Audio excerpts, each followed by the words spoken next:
right? So today we will going to study about the data centered architecture.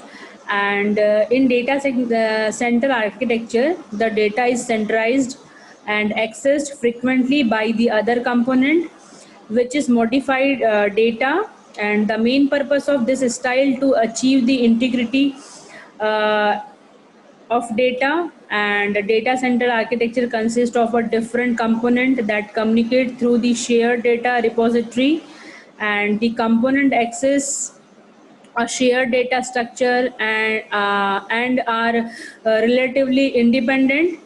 That's why they are interact only through the data stored.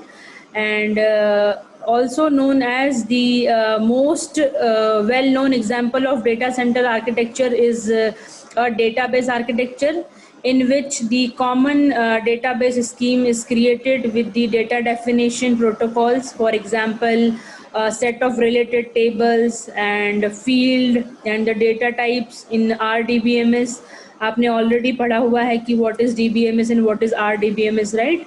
So this data centered architecture is basically used for that purpose. And another one more example of data center architecture in the web architecture, which is a common data scheme, right? So, and also this architecture follow the hypermedia data models and process communication through the user of shared web-based data services, right? So data centered architecture is very useful and having two component, right? So here you can see the diagram how it will work, and how to connect with data store to the client repository. The data stored को हम बोल सकते हैं repository and black board of the whole data. And this data stored connect to all the client software, so that whenever any client required any kind of information or request, then they can easily ping the request to the store data, and they can fetch the information whenever any kind of information required in data in client side, right? So this is the diagram. And also here data centered architecture having two component, and these components are very useful. First one is center data, and second one is data access, right? In center data structure, you can say that the please don't write anything, right? In data centered structure, or you can say that the data store or data repository, which is responsible for the providing permanent data storage, right? In data centered in center data structure. And also it represent the current state of the work, right? Center data is also represent the current state of the status, right? And data accessor is also known as the collection of independent component that operate on the center data store, right? And also it perform the compilation and all kind of changes, results, might be modification. So data accessor is responsible for that purpose. And in the interaction or communication between the accessor only through the data stored, right? So data store के ही help से हम interaction and communicate करते हैं data एक्सेसर को. And the data is the only means of the communication among the client, the flow of control differently and architecture, right? So data component, so data centered architecture is having two component. With this component they can easily connect and communicate with other client software, right? So, and also in the continuation of this, data centered architecture is categorized in a broad two categories. First one is the repository style, and second one is blackboard architecture style, right? So what is repository architecture style? We can say that in a repository architecture style, the data store is passive and the client of the data store are active, right? So, and which is control a logic flow, and participating the component check the data store or of changes.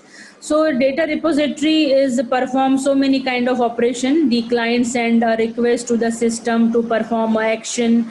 For example, which kind of action perform? Insert the data, delete the data, manipulate the data. So this kind of information, this kind of action performed by the repository architecture cycle. And also in repository architecture cycle, the conceptual process are independent and triggered by incoming request. If the type of if any type of transaction in the input stream of input stream, then transaction triggered by the transaction triggered selection of the process to execute them. And then the it's a traditional database or repository architecture or a passive or repository, right? So this approach is this repository architecture style approach is widely used in database management system, and also it used in library information system, the interact repository in Corba. As I already told you what is Corba, and we discussed in the lab section, and compile the case study of the environment. So this is the very use in that area, right? And also repository architecture style having some advantages and disadvantages, right? So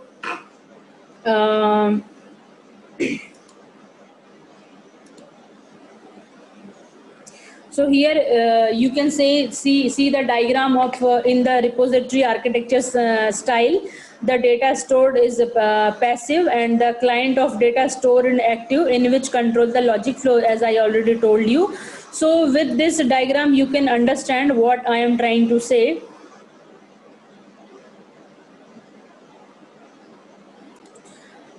So we discuss about this thing, repository architecture style. Here you can see the diagram how it will work, right? So repository cover the repository perform that kind of action, generate the report, register the new client, and provide feedback. Also administrative handle repository can all handle all kind of administrative credential, and provide to approval for the client to access that data. So this is the style, repository style. And as I told you, repository architecture having so many kind of advantages and disadvantages.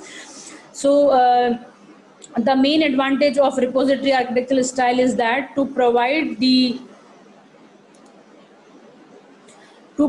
data integrity and backup and storage features, and provide the scalability and reusability of agent, as they do not have the direct communication with each other. Because in this data centered architecture, each module is individual. So repository architectural style provide communication with each other, and also reduce overhead of transit the data between software components. So these are the advantages of repository architecture cycle, and also having some disadvantages too. It is more vulnerable of failure, and data replications, or also duplication is possible, because when we are storing a data in a center data storage, then might be data is duplicated. Because if we are storing a same kind of data in different name, then it is possible to duplicate the data. And also high dependency between data structure of the store and its agent, because it is do not work perform alone. It is always dependent to other data structure, right? That's why that is one of the main drawback of that repository architecture style. And also evaluation of data is difficult and expensive, because in this repository architecture style is having so many kind of data and different form of data. That's why evaluation is difficult, right, and expensive. If we are evaluate the data in that centered data architecture, then we can also use some kind of tools, and that tools may be expensive. That's why evaluation of data difficult and expensive. And last one is cost of moving data on the network for distributed data. So this is the main disadvantages of repository architecture style, right? And next one is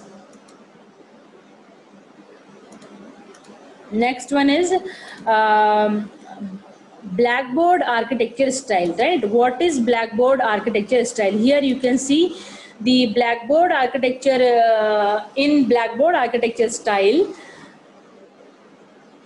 the data store is active and its clients are passive. And in repository architecture style, it's reverse. Data store is passive and data clients is passive and store is active. And in Blackboard architecture style, the data store is active and client are passive. Therefore, the logical flow of determined by the current data status in data store.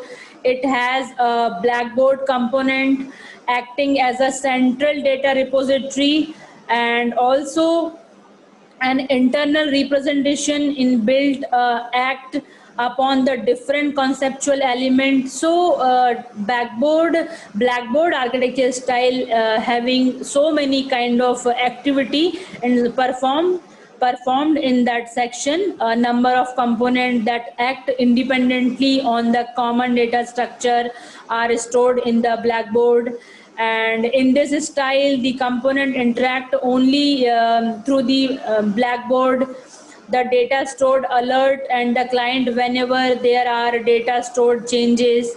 And also you can say that the current state of solution is stored in the Blackboard, and process is triggered by the state of the Blackboard. And also you can say that the systems and notification as triggered, and the data are client when the changes occurred. So this is the Blackboard architecture style. And in this Blackboard architecture style, having very important approach is found in certain like AI application and complex applications such as speech recognition, image recognition, security system, business resources management system. So these kind of applications using this approach to solve their problem, right?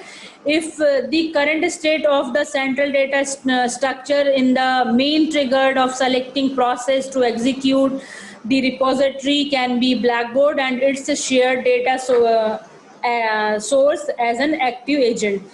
The one more thing that is very important is that कि जो blackboard architecture style जो होती है उसमें major different is that कि traditional database system is that the invocation of computational elements in a Blackboard architecture is triggered by the current state of the Blackboard. So this is the major difference with traditional database, right?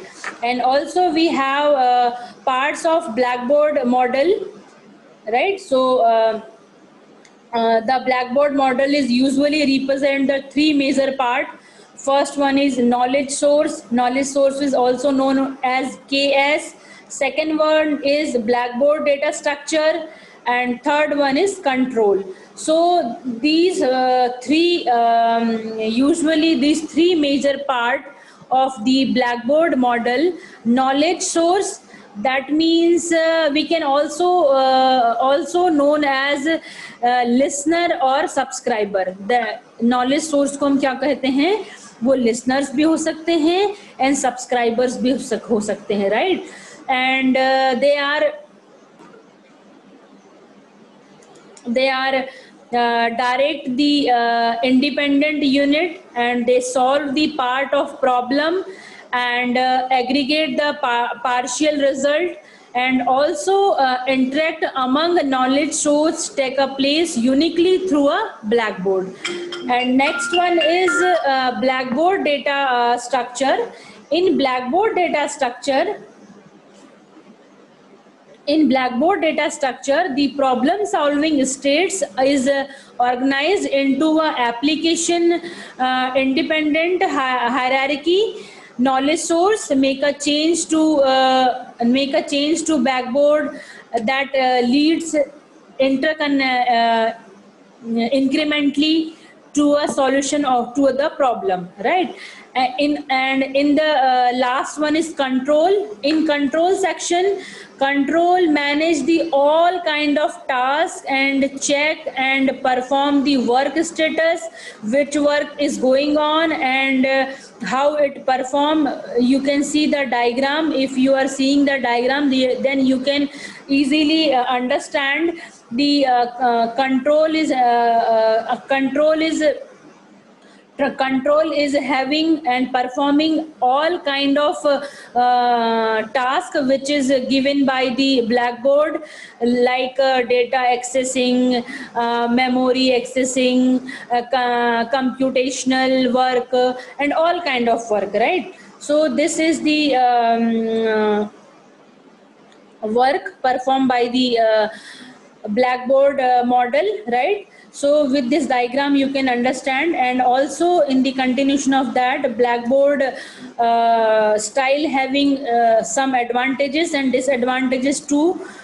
And advantages of Blackboard architecture style is that to provide the scalability, which is provide easy to add or upload the knowledge sources, and support the experimental for hypothesis, and also support the reusability of knowledge source agent. Knowledge source agent, that means subscriber, and you can say that the service taker. So this is the reusability, right? And also having some disadvantages. The structure change of Blackboard may have a significant impact on all of its agent, as a close dependency exists between the Blackboard and knowledge sources. And also it can be difficult to decide when to terminate the reasoning, as only the explanatory solution is expected. So this is the main disadvantage of Blackboard architecture style. And also having some problem in synchronization and multiple agent, because so many agents are coming parallelly, then synchronization is having some issue. Synchronization issue is having. And also last one is the major challenge in the designing and the testing of the system. So this is the challenging to design and testing of this Blackboard architecture style, right? So this is the